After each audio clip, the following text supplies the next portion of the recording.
that can have quantities and qualities and things that can be repeated. Certain states of consciousness or, eternal states of consciousness that are not measurable or detectable by instruments wouldn't necessarily be able to be scientifically verified. However, that doesn't mean that through people's interactions with the individual that they wouldn't be able to do some kind of discerning to understand. And also, I think that there is an underlying axiomatic or presupposition layer of some values and morals that are involved in individuals. Because somebody may have these states of consciousness of non-duality or something like that, but how they're going to express it is very different based on their backgrounds and their morals and values. So let's, for the sake of argument, say that the Buddha and Jesus Christ both attained the exact same state of consciousness. Well, coming from a Jewish background, Jesus explained it in this kind of Neoplatonic separate, God realm, or the realm of the forms, that's this perfect realm, and then the realm of matter, which is, flawed and sinful. So he expressed it in those kind of terms, whereas the Buddha, coming from a Hindu background and rejecting the Brahmanic system in the Varna that was there, it expressed it in a very different way. One, Jesus is asserting an immortal soul, which is, a basis within Judaism, and the Buddha is rejecting the soul idea that is foundational within Hinduism. So if they got to the same state in consciousness, all of those other things caused them to express their experiences in different ways. So are you saying, yes, there might be ways that you could at least get an inkling as to... I think if there is some similarities in values and morals and presuppositions, I think if Jesus went and started preaching in like India, back when he lived, and assuming that he lived and preached what they say he preached, he would have gone around saying that I'm the Son of God, and I'm the Messiah, and they would look at him and say, we're all the sons of gods, and we're all the Messiahs. So his message would have been received very differently. Well, they had Krishna.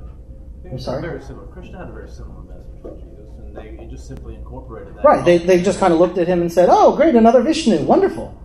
And the Buddhism did not really take off well in India. I mean, it really flourished once it got into China and other places, because in India they just kind of said, well, great, the Buddha's another incarnation of Vishnu.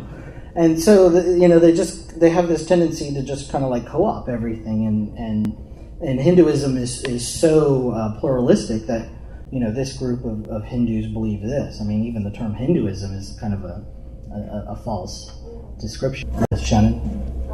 He also said that women didn't have souls, and the best that they could hope was being reincarnated. Yes, he did say a lot of things, but don't misunderstand his use of the word soul, because you're kind of projecting a Judeo-Christian idea of the immortal, eternal soul.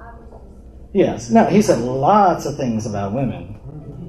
But he actually, if you go and read the commentaries, he says a lot of very positive things about women, asserting that their rights as equals, that they should be using their weapons and their capabilities on the forefront with men, that they should be seen as a comrade in the battle against tyranny. And The line said that women didn't have souls because he was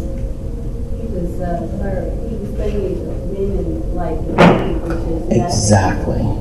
If you look at women as Nuit, as in the zero, they don't have the creative principle.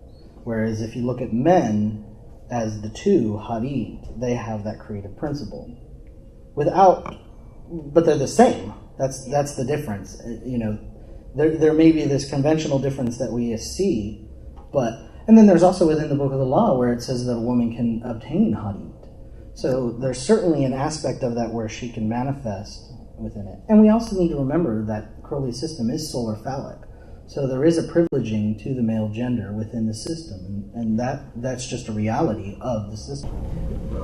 I'd like to go back a little bit to the whole idea of transcending space and time. Uh-huh. All right.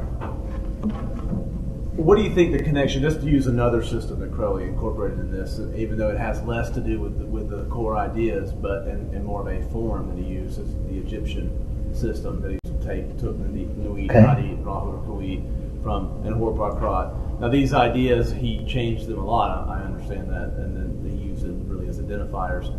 But what do you think that connection between the Egyptian idea of the Ankh or the sandal strap or the god's power to go might be indicative of their understanding of some type of non-duality, so that once they had that, these are people or Nephilim or whatever they were, who knows, who actually had these understandings, they were able, because they weren't in a state of deep meditation, they could travel basically, because there was no difference between them and anywhere or anything, so they could go anywhere at any time, and they were it was them all at the same time. I have really nothing that I can say about that. That is an area that I have no experience or have thought anything of. The one thing that I would want to point out a correlation is that, the thing to go would very much correlate to the will. Right. And action and doing. I mean, Crowley is all about the will is about active manifestation and being. And that's why I called the paper the nature of becoming, because it's not a passive. It's a very active, and it's always a state of continuous manifestation and continuous becoming. The will is always manifesting. The will is not a thing that is. It's not a being. It only exists in becoming. And here, let me give you an example. I'm assuming everyone in here breathes, because if you weren't breathing, you wouldn't be here. But what is breath? Can anyone point to it? Can anyone hold it? Okay, everyone breathe in. Hold it. Are you breathing right now? No. Breathe out. Now you're breathing. Breathing is the process, Breathing is the process of breathing in or inhaling and exhaling. You're not breathing unless you're doing both. So there's really no such thing as breathing. It's just this back and forth of the polemic. So ultimately there is nothing that is breathing, but we all do it in a very conventional sense in this polemic. So breathing isn't happening unless you are actively doing that polemic. Inhale, exhale, inhale, exhale. You're manifesting at that moment. If you stop and hold your breath, or if you breathe out and don't breathe in, you're no longer breathing and you're no longer manifesting. It's only in the active process. And we go eat. All right, well, I want to take this moment to thank Dan and Shannon and John and Elisa, Corey and Adam and everybody else who made this possible. I've really enjoyed myself, and thank you all for coming out. All right. Well, thank you. Thanks for listening to the show. I hope you enjoyed it. The lecture was a little different. This is the first time I've done a Thelema Coast to Coast where it's pretty much all me. I haven't had any guests or anything like that. So let me know what you all thought of it, what you thought of the content, the ideas, and the various things that were discussed. Very interested in the feedback from the listeners. The closing song is a little different also. In the past, I've been playing kind of electronic and acoustic, alternative rock, those kinds of genres. But I'm going to do a different genre. Today's song brings in death or black metal. This is a very heavy metal, death metal band called Behemoth. They're from Poland, and the song is called Decade of Therion. It's from their 1999 album called Satanica. They have a lot of Thelemic influences throughout their albums and songs. They actually have an album that was released in 2000 called Thelema 6.66. Their latest album, released in 2004, has a song called Slaves Shall Serve.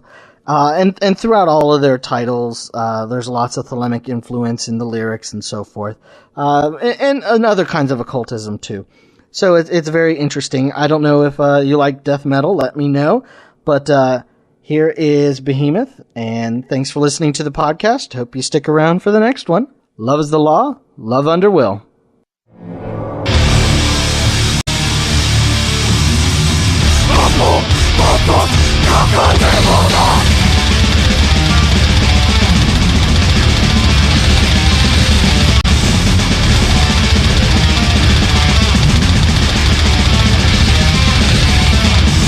With a basic context of stubborn business, we deny our mountain, tremble morality.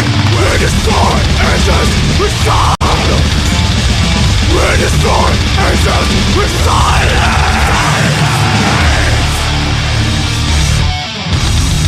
Amo, matos, cacao de mola.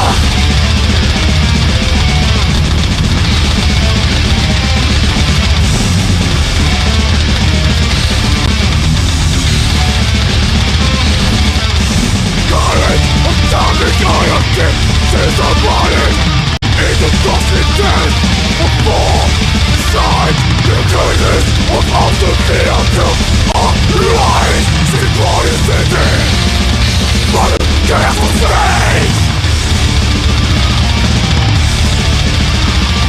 With the seismic song, he loses spirits. My rating is strong. So the bloody towards the lost. With some storm on the shadows of madness.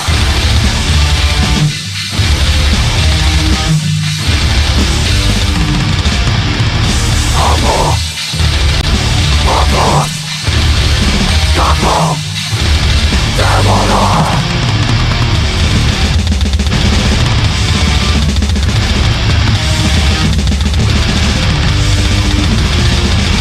Amor, Amor. Capo, Demono. It's going to snake celebrate. They rise to fix the black sun. The drama in the sun. Taking this life and you and I.